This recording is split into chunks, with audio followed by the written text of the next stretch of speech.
Assalomu alaykum yurtdoshlar. YouTube'da juda ko'p tanaffus qilib qolyapmiz.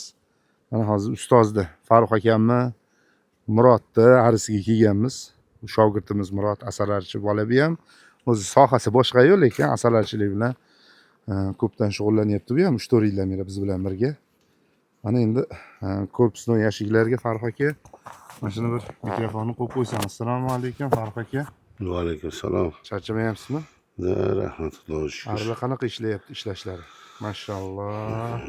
Buni qarang, ishirganni qarang, asallarni qarang, ichidagi asallarni. O'ta go'zal asallar yig'ibdi-yu, ustoz. Kecha o'shada ikkinchi ketadigan endi ikkinchi yarisi ham bo'lib. Lekin 5-10 ikkinchi kunga. qavatini ham qo'yibsiz-a o'sha. 5-10 kun ketayotgan Ikkinchi uchun. qavatini qo'yilishining sababi ham ana bir qator ishlab olganni yarmini pastga, yarmini tepaga olinadi. Mana kecha berilgan uchun. Kecha mashina bergansiz ularga hammasiga. Mana boshlagan. O'sha tepadagilarni ham ishlab qo'yibdi mana. Mana tepadagilarni, bular ishlangan ekan. Ishlagan bilan aniq hamma. Ha. Juda go'zal. Tabiatda ham juda zo'r joyini topib olibsiz. Hozir mashinada kirib keldim. Bir tomoni sap-sariq bug'doy, raps, yana nimani oqlar nima edi? Ana krupnik bor. Ha, juda go'zal. Mana tomon qip-qizil lolazor. Hozir u kameramizni aqli yetmayapti uni olgani. Mana bu yog'i endi mana pastki qismi mashinaga urib qo'yganga o'xshayapti bu yoqlarga uzoqda. Men uzoqdan olyapman. Asalarichilikda qanaqa qilib daromad topsa bo'ladi deydi ko'pchilik menga savol beradi. Qanaqa qilib nima qilsam bo'ladi asalarichilikda? Qanday daromad qilay? Faqat bir marta asalmi deb ko'pchilik savol beradi Farruh aka menga. Shunga mana hozir sizni arilaringizni ko'rdim. Mashalloh, hammasi oppoq romkalar. Mashinalar ishlab turasa go'zal holatda. Hidi ham kelib turibdi asalni. Asalli hidi chiqyapti. Shunga shu savollarga bir javob berib yuborsangiz Farruh aka. Mana siz gulchang yig'adigan qo'yibsiz. Mana bahordan boshlab masalan bitta odam o'zi uchun bitta yashik qo'ysa, mashalloh, gulchangini qaranglar buni. Mana bismillahirrohmanirrohim. Buni o'ta ta'mi zo'r-ku Farruh aka buni. Shin. Bitta odam, bitta oiladan, bitta oila oldi o'zi uchun deylik Farruh aka, bitta yashigi bilan. Undan qancha asal ola oladi, qancha gulchang yig'a oladi. Asallarning ustidan matchli moloko deyiladi. Shundan qancha yig'a oladi o'zi uchun yegani. Keyin o'zi uchun yana nima afzallik tomonlari bor asallarni? Uyida demoqchimiz yo dalaga olib chiqsami? Uyida masalan. Endi uyda bizning mahallani bilasiz. Agar bizning mahalladagi joy bo'lsa, bemalol asalga harakat qilsa bo'ladi. Meniki asal ham oladi, gulchang ham yig'adi. Endi sal nochorroq bo'lsa, baribir shaharda erta bahorda zo'r bo'ladi.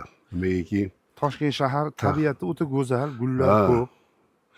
Ayniqsa ham jar tomonlar bo'lsa, bitta do'lanalar bor, baribir qolib ketgan o'sha qizil do'lana, tol, o'ri, olcha, gilos juda ko'p. Endi o'zbek mahallasi baribir ko'p. Shunaqa. Biz O'zbekistonda hamma daraxt ekib qo'yadi. Chorva anaqa bilan ekin qilmasa ham daraxt ekadi. Daraxtlar ko'p. Keyin bilasiz manzarali daraxtlar, ya'ni oqakatsiya, kashtan, kapalta, mana pavloniy bu yil juda zo'r berdi. Men uyimda ham pavloniy ko'rdingiz-ku, qanaqa gulladi. Endi bitta oila masalan hozir masalan sezonni qo'yilganda bir 2 kilocha yig'ib olsa bo'ladimi bitta oiladan? Nimani? Gulchangini. Gulchangimi? Gulchangi voqlilar kelib yig'sa bo'ladi. Bahorda masalan, erta bahorda masalan Toshkent shahrida qo'yib masalan bir haftada 2 kun, 3 kunlab qo'yib olinsa, har kun qo'yilsa masalan gulchang o'ziga ham kerak-ku asallarni. Endi hozir mana ko'rganmisiz, gulchang maydalashib qoldi o'zi. Maydalashibdi, o'zi yirik bo'ladi, yirik paytda o'sha teriladi. Endi biz buni qilayotganimizda gulchang juda ko'payib ketyapti masalan. Qo'ymagan bu. Yo'q, qo'ymasdik hozir. Lekin arining ichida juda ko'payib ketyapti. Ari tabiatan o'zi Alloh shunaqa yaratgan endi. Ziqni bir ochga o'xshab hamma narsani asalni uyiga tashiydi. Faqat uyiga deydi. Bu yerda mana ko'rsangiz o'tlarni Ha. mana bu lola qizg'aldoq. Ha, lola qizg'aldoq. Ha, polna lola qizg'aldoq. Mana bu lola qizg'aldoqni mana boshida voqli anaqa urug'i shu. Ha, ha. Ani ko'knoriga o'xshab qora anaqa qiladigan u yaqinda endi gullaydi hozir. Ha. Buniki ham zo'r. Ha. Eng vысший sort, ya'ni oliy navli bo'ladi. Gulchengi ham. Gulchangi ham. O'sha gulchangida. Ha, ha. Endi mana bular gullashib boshladi. Mana hozir bu cho'chqa tikan deydi. Ha, ha. Bu yerda mana vasilyok, Vasilok. garoshek deydi. Mana mushina garoshek bo'la ham. Mana hammani markovnik. И keyin hozir mana bu sumaloq mana hamma somsaga qo'shib yeydi. Ha, ha, ismaloq. Mana sumaloq. Bu gulchang beradi yaxshi. Lekin tabiatda ustoz nomeradini topib olibsizlar. Ha, qozonni o'rtasiga tushib oldik. Ha, qozonni o'rtasi menga yoqdi. Bu tabiatlarning o'ta zo'r joylarga topib. Mana hozir aylantis daraxti ham mana shu. Ha, Shaharda ko'p bo'ladi, endi gullash boshlayapti hozir. Bu ham juda zo'r shira beradi bu ham. Yon atrofimizda oq akatsiya ham bor. Ha, ha. Gulla bo'ldi, endi glidichi gullayapti. Hozir akatsiya bir turi ham. Unga ham arana qilyapti.